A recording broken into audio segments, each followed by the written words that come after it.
हमारी छोटी विनती भगवन रखना ध्यान में, हमें हमेशा पैदा करना प्यारे हिंदुस्तान में। एक हमारी छोटी विनती भगवन रखना ध्यान में, हमें हमेशा पैदा करना प्यारे हिंदुस्तान में। सिर पर है हिम मुकुट सलोना, कंठहार गंगा जमुना, हरियाली चादर मन हर है, फल फूलों का है गहना। हरियाली चादर मन हर है, फल फूलों का है गहना। चंदन मधुर हवा लहराती, चंदन मधुर हवा लहराती प्यारे हिंदुस्तान में, हमें हमेशा पैदा करना प्यारे हिंदुस्तान में। राम कृष्ण की जन्मभूमि ये वीर भरत की है धरती, राम कृष्ण की जन्मभूमि ये वीर भगत की भरत की है धरती। रानी झांसी और पद्मिनी गाथा है दुनिया कहती, महाराणा और वीर शिवाजी, महाराणा और वीर शिवाजी जन्मे प्यारे हिंदुस्तान में, हमें हमेशा पैदा करना प्यारे हिंदुस्तान में। इच्छा क्या है? जब तन तजे स्वर्ग में जाएं, इसकी हमको चाह नहीं। जब तन तजे स्वर्ग में जाएं, इसकी हमको चाह नहीं। बने मनुज चाहे पशु पक्षी भी, इसकी हमें परवाह नहीं। जो भी बने विशिष्ट बने, हम प्यारे हिंदुस्तान में, हमें हमेशा पैदा करना प्यारे हिंदुस्तान में। हमें मिले चाहे भरा खजाना और मिले हीरे मोती, धन की कभी भी चाह नहीं रखी भारतवासी। हमें मिले चाहे भरा खजाना और मिले हीरे मोती, कुबेर का भंडार मिले पर कभी नहीं इच्छा होती। कुबेर का भंडार मिले पर कभी नहीं इच्छा होती। फूटी कोड़ी पाकर भी हम, फूटी कोड़ी पाकर भी हम खुश है हिंदुस्तान में, हमें हमेशा पैदा करना प्यारे हिंदुस्तान में। नहीं चाहिए वस्त्र रेशमी, नहीं चाहिए आभूषण, नहीं चाहिए वस्त्र रेशमी, नहीं चाहिए आभूषण, नहीं चाहिए महल अटारी, नहीं चाहिए सिंहासन। हमको केवल जन्म चाहिए, हमको केवल जन्म चाहिए प्यारे हिंदुस्तान में, हमें हमेशा पैदा करना अपने हिंदुस्तान में। इसके पैरों की माटी ही इसका सुंदर टीका है। किसी भी कार्यक्रम में, चाहे खेल हो चाहे उत्सव हो, सब अपनी माटी को हम नमन करते हैं। इसलिए यहाँ लाइनें दी है कि इसके पैरों की माटी ही इसका सुंदर टीका है। इसकी पानी की घूंट के आगे देखो अमृत फीका है। इसकी एक पानी की घूंट के आगे देखो अमृत फीका है। हमें घास की रोटी अच्छी, हमें घास की रोटी अच्छी प्यारे हिंदुस्तान में, हमें हमेशा पैदा करना प्यारे हिंदुस्तान में। एक हमारी छोटी विनती अरे भगवन रखना ध्यान में, हमें हमेशा पैदा करना प्यारे हिंदुस्तान में, हमें हमेशा पैदा करना प्यारे हिंदुस्तान में। इसके साथ ही 4 पंक्तियाँ सीधी सादी है और व्यवहारिक भी। मैंने ये सब पहले काम में लिया था कि यथासंभव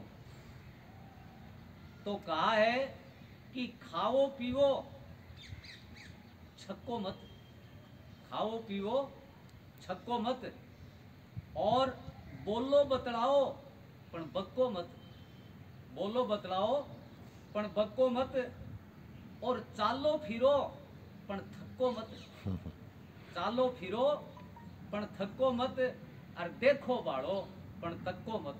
जय हिंद, जय भारत।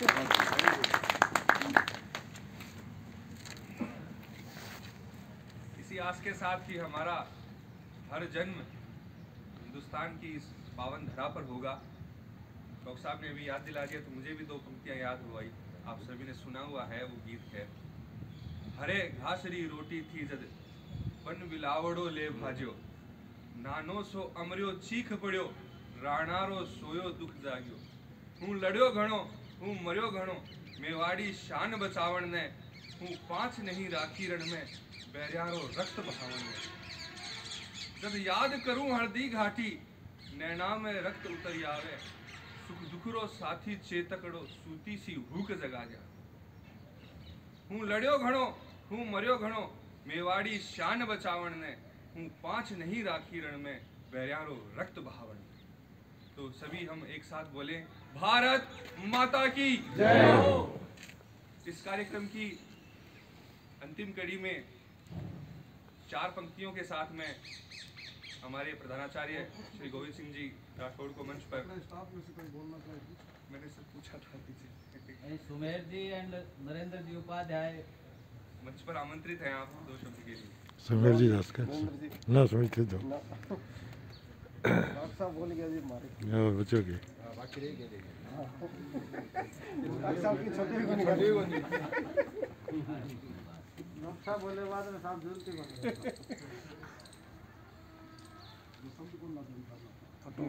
नरेंद्र जी हाँ नहीं फोटो थे तो मैं इस राष्ट्रीय ध्वज को नमन।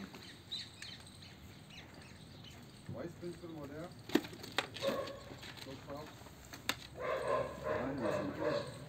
मेरे स्टाफ के सभी सदस्य, साथी, विदुषी बहनों, गणतंत्र दिवस के बारे में जब से हम जन्मे हैं तब से लेकर आज तक बहुत कुछ पढ़ा है, बहुत कुछ जाना है, बहुत कुछ सीखा है, और जब इस तिरंगे के नीचे खड़े होते हैं तो सीना जोश से भर जाता है, उत्साह और उमंग की लहर सी आ जाती है।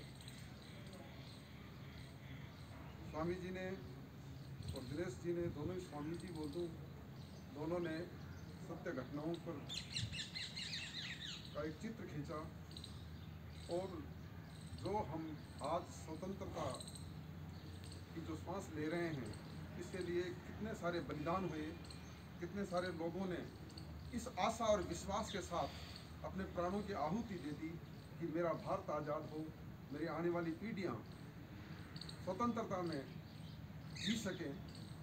इसलिए आज हम स्वतंत्र हैं, इसलिए हम आज आनंदित हैं, इसलिए आज हम जो है यहाँ तिरंगे के नीचे बैठ करके इस गणतंत्र दिवस की शान को बढ़ा रहे हैं।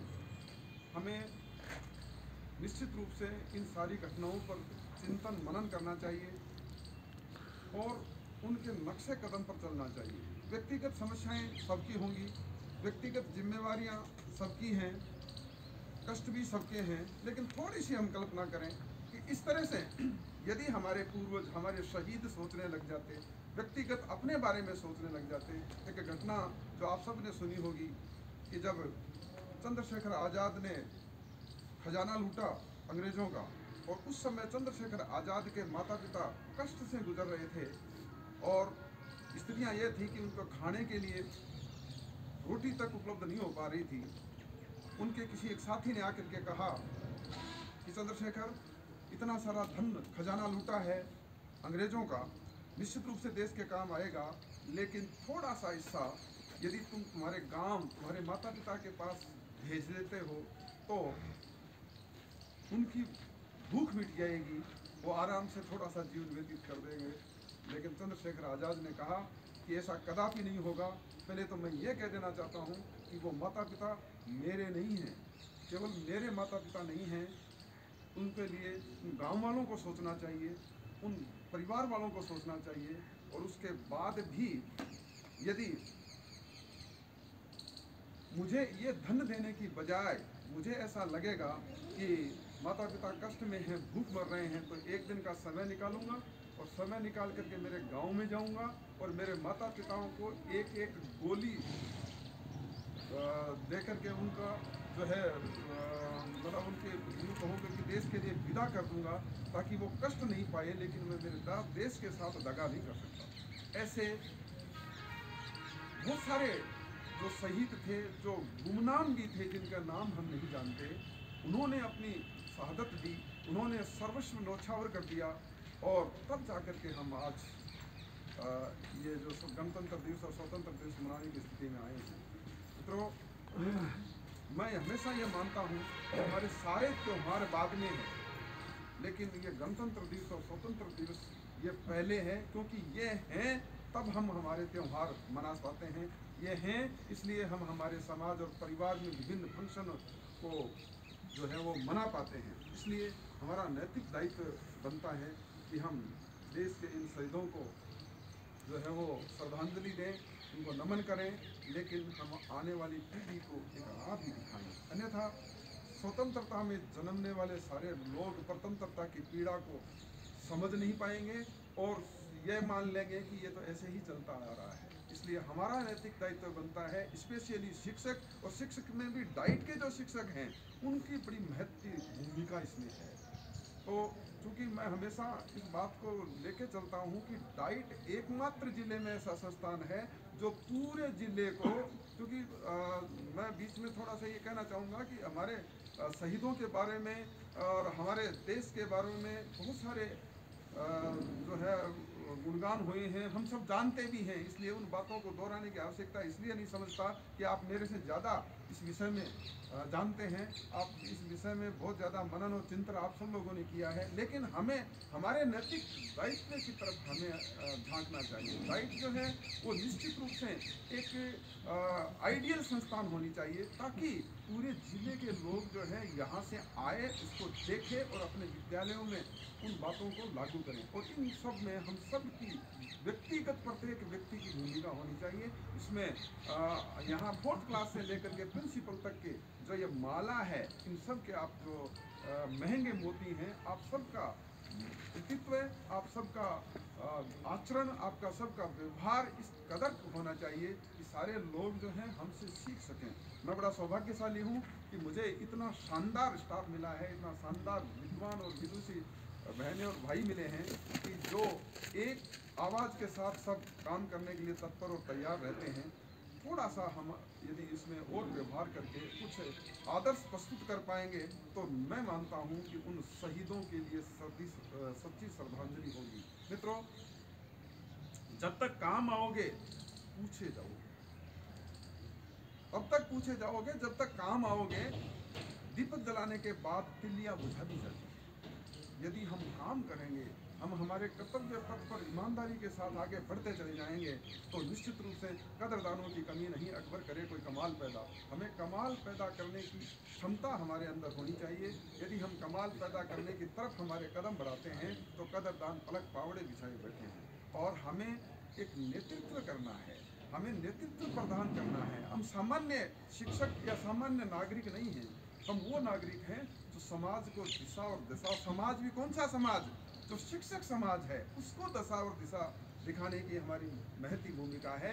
जो शिक्षक बनने जा रहे हैं और जो शिक्षक बन चुके हैं, उन सबको हम दिशा प्रदान करने वाले लोगों में से हमारी गिनती आ रही है। इसलिए हमारी जिम्मेवारी और अधिक बढ़ जाती है, और जब जिम्मेवारी और अधिक बढ़ जाती है तो हमें उसके अनुरूप आचरण और व्यवहार करने की आवश्यकता और अधिक हो जाती है। इसलिए हम सब जो हैं कुछ ऐसा नया कुछ करें, कुछ ऐसा नवाचार करके आगे बढ़ें, ताकि लोग जो है हमसे सीख करके, हमसे देख करके सीखें और उसको लागू करें।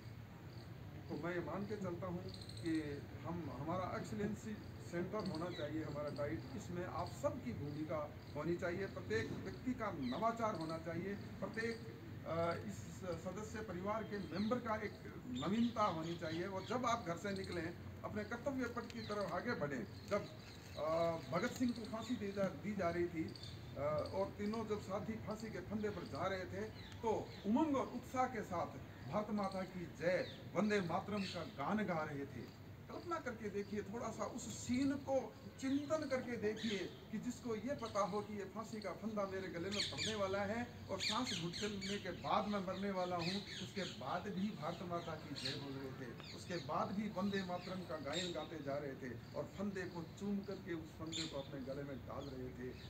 ऐसे लोगों के देश में हम रह रहे हैं, निश्चित रूप से हम सौभाग्यशाली हैं। इसलिए ज़रूरी नहीं कि हम सीमा पर जाएं और वहाँ गोली खाएं, तब ही हम देश के लिए कुछ काम कर पाएंगे। हम जहाँ जिस स्थिति में हैं, जिस पद पर हैं, जिस व्यवस्था में हैं, जिस स्थान पर हम काम कर रहे हैं, उस पर यदि हम हमारे कर्तव्य की तरफ ईमानदारी से करें, कुछ नया करें, ट्रेडिशनल तरीके से नहीं चलें। जैसे वो कहते हैं, लीक लीक गाड़ी चले, लीक ही चले कपूत, लीक छोड़ तीन चले शाहिर सिंह सपूत। तो हमें कुछ लीक से हटके काम करना है। क्यों चले हम दूसरे के बताए हुए रास्ते में, हम खुद रास्ता बताएं, लोग हमारे पीछे आएँ और कारवा बन जाए, तब मजा आता है। तो निश्चित रूप से हम कुछ नया करें, कुछ आगे बढ़ें। और काम करने, मैं ये मान के चलता हूँ कि जब हम काम करते हैं तो उस अनुपात में गलतियाँ भी होती हैं। इसलिए कभी भी हम इस बात की चिंता ना करें, कभी इस बात पे अपने आप को महसूस नहीं करें कि ये गलती हो गई, अब क्या होगा। गलती काम करने वालों से होती है, जो काम नहीं करता है वो गलती क्या करेगा।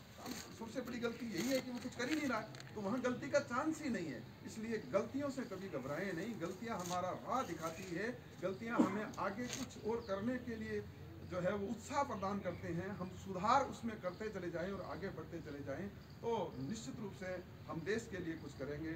और वरना मैं हमेशा कहा करता हूँ कि मित्रों, ये बुलबुला फूटने वाला है, या कब फूट जाए किसी की कोई पता नहीं है। इसलिए जब तक हम जिस स्थान पर, जिस पद पर काम करें, जैसा कि मैं स्वामी जी की भाषा में कहूँ कि यथासंभव हम जितना ज़्यादा कर सकें, जितना कर सकें उतना करें, तो वो दिन दूर नहीं जब जो है हम पूछे जाएंगे। आज भारत के परचम पूरे विश्व में लहरा रहे हैं, सारे लोग भारत की काबिलियत को सराह रहे हैं। ये इसलिए कि कुछ नेतृत्व ऐसे होते हैं जो कि वो सर्वस्व न्यौछावर करने के लिए तैयार रहते हैं और देश के बारे में सोचते रहते हैं। इसलिए हमें इस बारे में और अधिक गंभीरता से सोचने की ज़रूरत है और इसमें और कुछ नया करने की आवश्यकता है कि हम कैसे क्या नया कर सकते हैं। और ऐसा कोई कारण नहीं कि हम कोई काम सोच लें, हम यदि ठान लें तो काम होता है और हम मान लें तो हारते हैं। इसलिए हमें मानना नहीं है, हमें ठानना है और ठान करके आगे बढ़ना है। और जिस व्यक्ति ने जो ठान करके आगे बढ़ा है, उसमें जो आनंद आता है, वो आनंद की अनुभूति अलग होती है। कल्पना करके थोड़ा सा देखिए कि हम एक ये चलते रहते हैं कि फॉर्मेलिटी पूरी में विश्वास करके चलते चले जाएं कि ऐसा ही होता है, सब लोग कर रहे हैं, मेरे करने से क्या होगा। ऐसा यदि हम करेंगे तो जो है वो हम विकास की तरफ नहीं बल्कि हम विनाश की तरफ बढ़ेंगे। और यदि हम दूसरों के भले के बारे में सोचेंगे तो खुद का भला स्वतः ही होता चला जाएगा। इसलिए आज इस तिरंगे के नीचे खड़े होकर के हम थोड़ा सा कुछ संकल्प लें, कुछ प्रण लें, कुछ नया करने की तरफ आगे कदम बढ़ाएं, थोड़ा ही सही। मैं हमेशा इस बात पे विश्वास करता हूँ कि मैं यदि 9 बजे आता हूँ और 6 बजे जाता हूँ और यहाँ आके कुछ नहीं करता तो मेरा आना बेकार है। यदि मैंने 2 घंटे भी मेरे कर्तव्य पथ पर आया और वहाँ 2 घंटे भी मैंने कुछ नया ढंग से काम किया, तो मेरे हिसाब से 9 बजे आकर के 6 बजे जाने वाले की अपेक्षा जो 2 घंटे रुक करके काम किया वो ज़्यादा महत्वपूर्ण है। इसलिए हम जो है जो भी हमारा काम है उसमें कुछ अलग करें, कुछ नया करें, कुछ विशेष करें और फिर देखें हम क्यों जीते हैं। सर, मेरी ये स्पष्ट मान्यता है कि प्रत्येक व्यक्ति आनंद के लिए जीता है। जब तक हमें किसी काम में आनंद नहीं आता है तब तक वो काम भार बन जाता है, बोझ बन जाता है।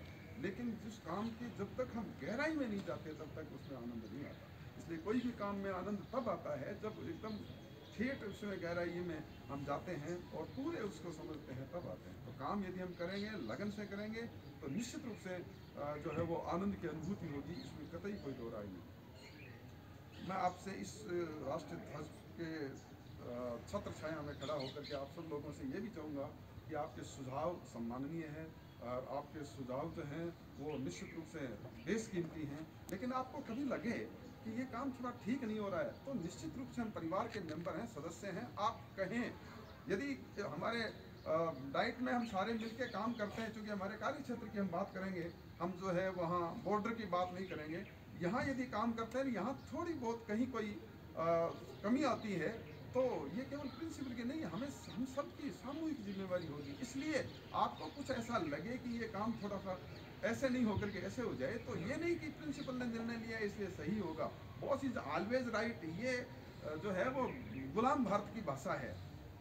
तो यदि आपको ऐसा लगे कि हम इस काम को ऐसा नहीं करके ऐसा करें तो बढ़िया रहेगा, क्योंकि आप सारे के सारे जो है वो परिष्कृत व्यक्ति हैं, सारे के सारे लोग जो हैं वो विद्वान लोग हैं और बहुत सारे अनुभव आपके पास हैं। तो उस अनुभवों को हम साथ में शेयर करें और साथ बढ़ें तो माला की जो भव्यता है, सुंदरता है, वो बढ़ती है।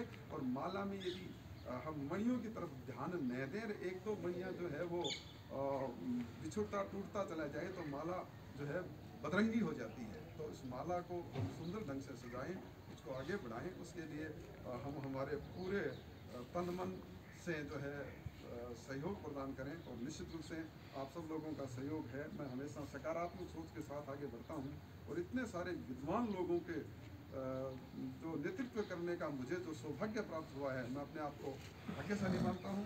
और साथ ही आपके सुझावों को आमंत्रित करते हुए आज से कुछ नई शुरुआत करें, कुछ नया करें। रोज हम कुछ नया करने की बात सोचना प्रारंभ कर दें तो बहुत शानदार काम हो जाएगा। तो देश जो पूरे विश्व में परचम लहरा रहा है, अपनी एक साख बना रहा है, उस साख में हमारी भी भूमिका हो।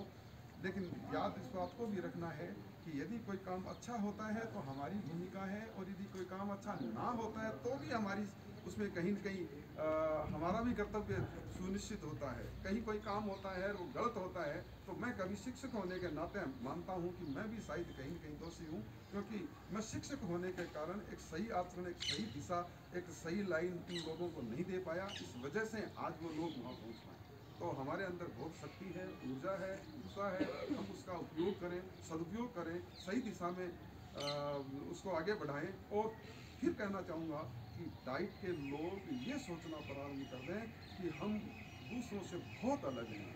हमें जो एकदम बिल्कुल बिना पढ़े लोग हैं, बिल्कुल एकदम स्कूल जाने वाले हैं, उन बच्चों को शुरू से जीरो है, जीरो को यदि कै सिखाते हैं तो उनकी बहुत बड़ी उपलब्धि होती है। लेकिन हम तो विद्वानों को सिखाने वाले लोगों में से हैं, इसलिए हमारी भूमिका और अधिक बढ़ जाती है कि हमें पूरे जिले के उन लोगों का दिशा देनी है जो पहले ही बहुत बड़े विद्वान और अपने कार्यों में पारंगत हैं, उनको दिशा देना एक बड़ी खीर है। इसलिए हमें बहुत अधिक चिंतन और मनन करने की आवश्यकता है, मंथन करने की आवश्यकता है। और मंथन चिंतन मनन के बाद हम जो नई दिशा देंगे तब लोग हमें हमारा अनुसरण करेंगे, तब हमारी लोग को तवज्जो देंगे, तब हमारी बात सुनी जाएगी। अन्यथा जो है वो हम सब जानते हैं कि सीधे रास्ते में या एकदम बड़ी चाल चलने वाले लोगों को कोई नहीं पूछा करते हैं, वो केवल समय व्यतीत करते हैं। और समय व्यतीत करने के लिए हम नहीं हैं, कम से कम हमें समय व्यतीत नहीं करना है, लेकिन समय को सुव्यवस्थित ढंग से सजाना है, जीना है, ढंग से जीना है, उस तरफ आगे बढ़ना है। एक बार गणतंत्र दिवस की आप सब लोगों को बहुत बहुत हृदय की गहराइयों से हार्दिक बधाई, अभिनंदन, वंदन। और ये विश्वास, इस विश्वास के साथ कि हम एक नई उत्साह, नए उमंग और नए जोश के साथ कदम बढ़ाएंगे, आगे बढ़ेंगे। और हमारे जो संस्थान है जहाँ हम कार्य करते हैं, भले ही चाहे आज हम यहाँ हैं, कल कहीं दूसरी जगह होंगे, लेकिन जहाँ होंगे वहाँ कुछ अलग करेंगे। इस सोच के साथ हम आगे बढ़ें। आपने कहानी बाबा जी और शिष्यों की सुनी ही होगी कि जो बाबा जी जिस गांव में जाते हैं उस गांव में लोग जब उनको पत्थर फेंकते हैं, गालियां देते हैं, तो बाबा जी जाते वक्त कहते हैं कि तुम आराम से यही हंसो बसो और व्यवस्थित जीते रहो। और दूसरे आगे गांव में बढ़ते हुए शॉर्ट कट कर रहा हूँ, आगे गांव में जब बढ़ते हैं और वहाँ जा कर के वहाँ के लोगों ने जब उनका सम्मान किया, उनका अभिनंदन किया, उनका वंदन किया, तो उन्होंने कहा कि आप बिछुड़ जाओ। शिष्यों ने कहा कि ऐसी कैसी बात है कि जो आपका सम्मान कर रहे हैं उनको उजड़ने की बात कर रहे हो और जो आपका अपमान कर रहे हैं उनको बसने की बात कर रहे हैं। तो उन्होंने ये कहा कि भाई चूँकि ये जो लोग हैं वो मुख्य धारा में नहीं हैं और ऐसे लोग यदि होंगे तो बहुत सारे लोगों का सबको भटका देंगे। लेकिन जो व्यक्ति सज्जन हैं, जो एक राह दिखाने की स्थिति में हैं, वो यदि विभिन्न जगहों पर चले जाएंगे तो वहाँ जा कर के विभिन्न लोगों को एक सही राह, एक सही मार्ग दिखाएंगे। इसलिए मायने नहीं रखता कि हम किस पद पर कहाँ काम कर रहे हैं, जिस पद पर जहाँ हम काम कर रहे हैं